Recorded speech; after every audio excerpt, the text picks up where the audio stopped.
Zarit, c'est aux abords de cette petite localité israélienne frontalière qu'avait éclaté la deuxième guerre du Liban en 2006. Depuis, la région connaît sa plus longue période d'accalmie. On ne voit rien se profiler à l'horizon, il n'y a aucun signe alarmant à la frontière, c'est une période de routine. À vrai dire, on se soucie plus de la situation à l'intérieur du pays avec cette vague de terrorisme. Ça pèse sur la sécurité de nos soldats quand ils se rendent à la base ou sortent en permission. À quelques encablures de là, le décor est planté. Un drapeau du Hezbollah au pied de cette position israélienne, collé au sud Liban. Nous sommes autorisés à y pénétrer. Il y a des violations du cessez-le-feu qui sont visibles à l'œil nu. Parfois ce sont des civils, parfois des hommes armés du Hezbollah, comme c'était le cas jusqu'à la dernière guerre du Liban. À chaque violation de la résolution 1701, l'armée israélienne s'en remet à la finule. La force d'interposition onusienne sillonne régulièrement la ligne bleue qui sépare Israël du Liban, mais elle évite de s'aventurer dans les villages du sud Liban.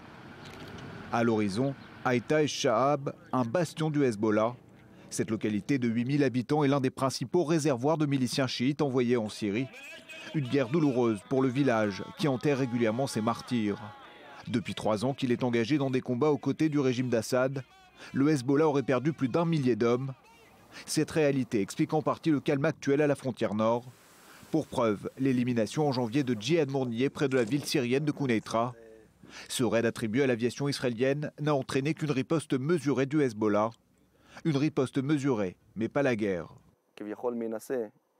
Le Hezbollah veut nous donner l'impression que la guerre en Syrie n'a pas d'impact sur lui. La seule raison pour laquelle il a riposté la fois dernière, c'est pour nous transmettre le message qu'il est toujours bien présent ici.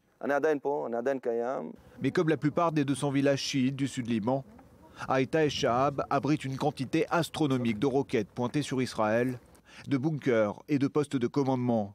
Ces infrastructures constituent autant de pièges à venir pour les forces de Tsahal. Pour l'instant, le calme règne, mais tout peut venir par surprise. Ce qui est très particulier ici, c'est qu'on doit faire face à une puissante organisation. La moindre erreur commise peut entraîner une guerre. Bientôt 10 ans que la frontière israélo-libanaise connaît un calme relatif. Paradoxalement, la menace posée à l'armée israélienne n'a jamais paru aussi complexe et sophistiquée. Pour Tsahal, nul doute que le réarmement massif du Hezbollah opéré ces dernières années promet une prochaine guerre redoutable.